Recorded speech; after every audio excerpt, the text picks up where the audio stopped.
नमस्कार दोस्तों, स्वागत है आपका विमल मार्केट अपडेट पर। काफ़ी दिनों से निफ्टी में जो गिरावट का माहौल था, आज निफ्टी ने एक रिबाउंस दिखाया, तो यह गुड न्यूज़ थी आज के लिए। अब देखते हैं कि आज पूरे दिन निफ्टी में क्या कारोबार हुआ और कल के लिए क्या सिनेरियो निकल के आता है। तो वीडियो शुरू करने से पहले डिस्क्लेमर दे देते हैं, यह वीडियो एजुकेशन पर्पज के लिए बनाया जा रहा है। राष्ट्रीय और अंतर्राष्ट्रीय स्तर पर आपको कोई भी फायदा या नुकसान होता है तो उसके लिए हमारा चैनल बिल्कुल भी जिम्मेदार नहीं होगा।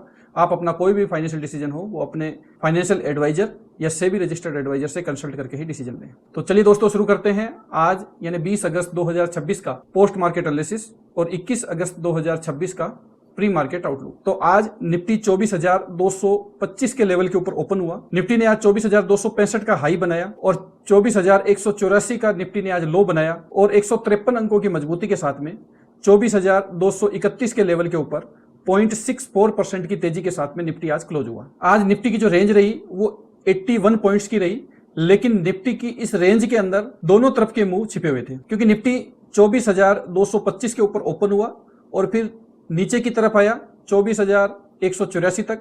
उसके बाद में फिर इसने ऊपर की तरफ का रास्ता देखा और 24,265 का इसने हाई बनाकर फिर दोबारा से नीचे की तरफ आया। 24,207 का इसने लो बनाया और 24,231 के लेवल के ऊपर अंत में क्लोज हुआ। तो आज सेंसेक्स की एक्सपायरी थी, तो दोनों तरफ के मूव थे और आशा है कि आप लोगों ने भी आज मार्केट को एंजॉय किया होगा। आज निफ्टी में बढ़ने वाले शेयर 39 थे, गिरने वाले 10 शेयर थे और एक शेयर अनचेंज था। यानी निफ्टी 50 की जो ब्रेथ थी वो आज थोड़ी सी बुलिश दिखाई दे रही थी और निफ्टी ने एक बार फिर से एक बाउंस दिखाया।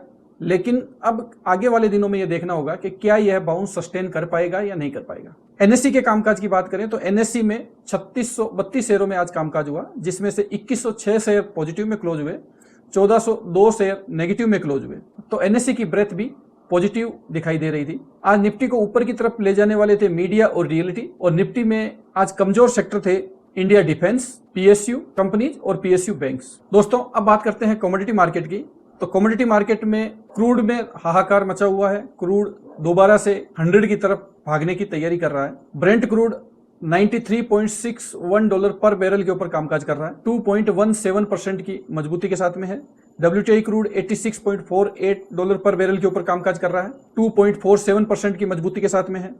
गोल्ड 4,474 के लेवल के ऊपर है, 0.96 की कमजोरी दिखा रहा है। डॉलर इंडेक्स की बात करें तो 98.72 के लेवल के ऊपर है, 0.11% की कमजोरी दिखा रहा है। रुपया आज मजबूत हुआ, 0.06% मजबूती दिखाई रुपए ने और 95 रुपए 71 पैसे के ऊपर रुपया क्लोज हुआ। तो हॉर्मुज के टेंशन के चलते क्रूड नीचे आने का नाम नहीं ले रहा और यह ग्लोबल इकोनॉमी को प्रॉब्लम के अंदर डाल रहा है। एफआईआईज डीआईज एक्टिविटी की बात करें तो आज एफआईआईज ने फिर से सेलिंग दिखाई, 376 करोड़ की नेट सेलिंग आई है एफआईआईज की, और डीआईज की 3213 करोड़ की नेट कैश में बाइंग दिखाई है, और नेट बाइंग जो निकल के आ रही है वो 2837 करोड़ की आ रही है। डेरिवेटिव मार्केट की बात करें तो पीसीआर 1.10 के लेवल के ऊपर है, इंडिया विक्स 10.76 के लेवल के ऊपर है, जो कोई भी पैनिक नहीं दिखा रहा है, लेकिन इतना लो होना भी एक क्वेश्चन मार्क बना हुआ है। मैक्स पेन की बात करें तो मैक्स पेन 24,250 के लेवल के ऊपर है। निफ्टी 24,230 के आसपास क्लोज हुआ, तो ये मैक्स पेन के आसपास ही है।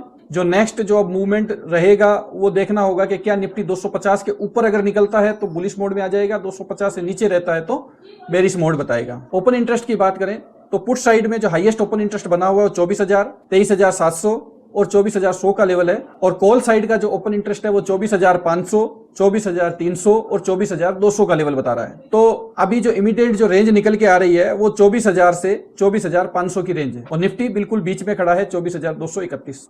तो देखते हैं आने वाले समय में निफ्टी क्या मूवमेंट दिखाता है, लेकिन इस मूवमेंट को समझने के लिए कुछ ग्लोबल क्यूज हम समझने की कोशिश करते हैं। अभी गिफ्ट निफ्टी 24,277 के लेवल के ऊपर कामकाज कर रहा है 20 अंकों की कमजोरी के साथ में, और डाउ जोन्स 53,145 के लेवल के ऊपर है, 317 अंकों की कमजोरी दिखा रहा है। आज यूएस मार्केट की तीनों इंडेक्स नेगेटिव में है, यूरोपियन मार्केट के तीनों कंट्रीज नेगेटिव में दिखा रहे हैं, एशियन मार्केट आज 9 कंट्री में से 1 कंट्री नेगेटिव में क्लोज है, बाकी 8 कंट्री पॉजिटिव में ही क्लोज हुए हैं। तो कल के लिए अपने को किन बातों का ध्यान में रखना होगा, तो आज रात को जियोपॉलिटिक्स से क्या न्यूज आती है, क्योंकि यूएस ने इकोनॉमिक सैंक्शन लगाने की बात कह दी है। अब यूएस उन सभी देशों के ऊपर इकोनॉमिक सैंक्शंस और टैरिफ अनाउंस कर रहा है जो ईरान की मदद करेंगे, और इधर ईरान का कहना है कि वो बातचीत के लिए तो तैयार है, लेकिन इसका मतलब ये नहीं है कि वो हथियार डाल रहे हैं, वो अपनी कंडीशंस के ऊपर अभी भी अड़े हुए हैं। देखना होगा कि ईरान कितनी मजबूती के साथ में यूएस का सामना कर पाता है। अभी तक का जो सिनेरियो है उसके हिसाब से ग्लोबल लेवल के ऊपर अनसर्टेनिटी है, कोई भी करेक्ट डायरेक्शन नहीं दिखाई दे रही, और इसी को ही अपने को ध्यान में रख के अपने को ट्रेड भी इसी हिसाब से करना है। जब तक आपको किसी भी चीज की कंफर्मेशन नहीं मिले तब तक आपको ट्रेड में नहीं जाना चाहिए। यूएस का जो जॉब डेटा आया है उसमें 2,06,000 का जॉब क्लेम बताया गया है, जो कि 2,10,000 का क्लेम की बात एक्सपेक्टेड थी, और जो पिछला जो जॉब का क्लेम था वो 2,09,000 था। तो ये थोड़ा सा बेटर कंडीशन बता रहा है, लेकिन फिर भी फेड की तरफ से रेट हाइक के बारे में अभी भी क्वेश्चन मार्क बना हुआ है, क्योंकि जैसे जैसे क्रूड के ऊपर तेजी आती रहेगी इन्फ्लेशन का खतरा सभी देशों के ऊपर बढ़ेगा, चाहे वो इंडिया हो चाहे यूएस। कोई भी देश इस इन्फ्लेशन से नहीं बच पाएगा अगर क्रूड ऐसे ही ऊपर जाता रहा, क्योंकि सभी कंट्रीज को एनर्जी की जरूरत है, और एनर्जी मेन फैक्टर है किसी भी इकोनॉमी को ऊपर बढ़ाने के लिए। तो देखते हैं आगे क्या होता है। आज रात में अगर कोई यूएस साइड से या ईरान साइड से कोई पॉजिटिव न्यूज आती है तो उसके क्या इफेक्ट पड़ते हैं, मार्केट उसको कैसे रिएक्ट करेगा, ये सुबह जब गिफ्ट निफ्टी ओपन होगा तो उसमें अपने को पता लग जाएगा। तो गिफ्ट निफ्टी के ऊपर नजर बनाए रखें।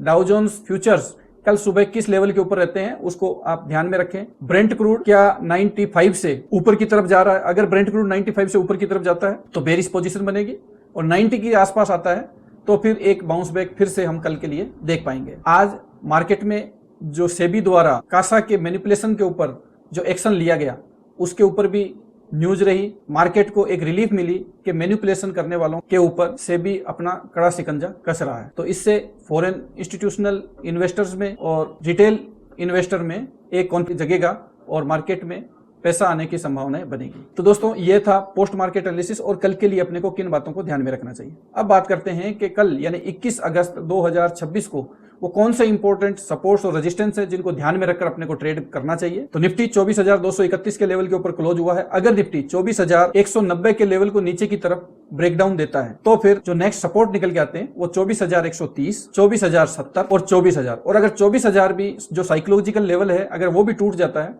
तो फिर निफ्टी तेजी के साथ में 23,950 और 23,900 तक के लेवल दिखा सकता है। और अगर ऊपर की तरफ बात करें तो निफ्टी अगर 24,280 के लेवल को ऊपर की तरफ तोड़ता है तो उसके बाद में जो नेक्स्ट जो रेजिस्टेंस निकल के आते हैं वो 24,320, 24,380, 24,440, 24,500 और 24,570 तक के लेवल भी दिखा सकता है। तो दोस्तों मार्केट में अनसर्टेनिटी बनी हुई है। हम ये बार बार कह रहे हैं आज का जो बाउंस है वो टिकेगा कि नहीं टिकेगा, इसकी जो क्लियरिटी है वो आज रात के जियोपॉलिटिकल न्यूज के ऊपर ही डिपेंड करेगा। क्रूड और डॉलर को ध्यान में रखना है। क्रूड अगर नीचे आता है और डॉलर भी अगर नीचे आता है और रुपया अगर ऊपर की तरफ मजबूती की तरफ जाता है तो ही मार्केट में एक स्टेबिलिटी आ पाएगी और मार्केट ऊपर के लेवल के ऊपर सस्टेन कर पाएगा। अदरवाइज मार्केट में जो अभी जो कंडीशन बनी हुई है उसके हिसाब से सेल ऑन राइज और बाई ऑन डिप की ही स्ट्रेटेजी बनती है। तो दोस्तों आपको यह वीडियो कैसा लगा? अगर आपको वीडियो अच्छा लगा तो वीडियो को लाइक और शेयर जरूर कीजिएगा, और अगर अभी तक आपने चैनल को सब्सक्राइब नहीं किया तो चैनल को सब्सक्राइब करके जरूर जाइएगा, जिससे आपको मार्केट के लेटेस्ट अपडेट टाइमली मिलते रहे और हमारा जो भी वीडियो हो सबसे पहले आपकी टाइमलाइन में दिखाई दे। तो इसी के साथ मिलते हैं कल एक और वीडियो के साथ में। Thank you.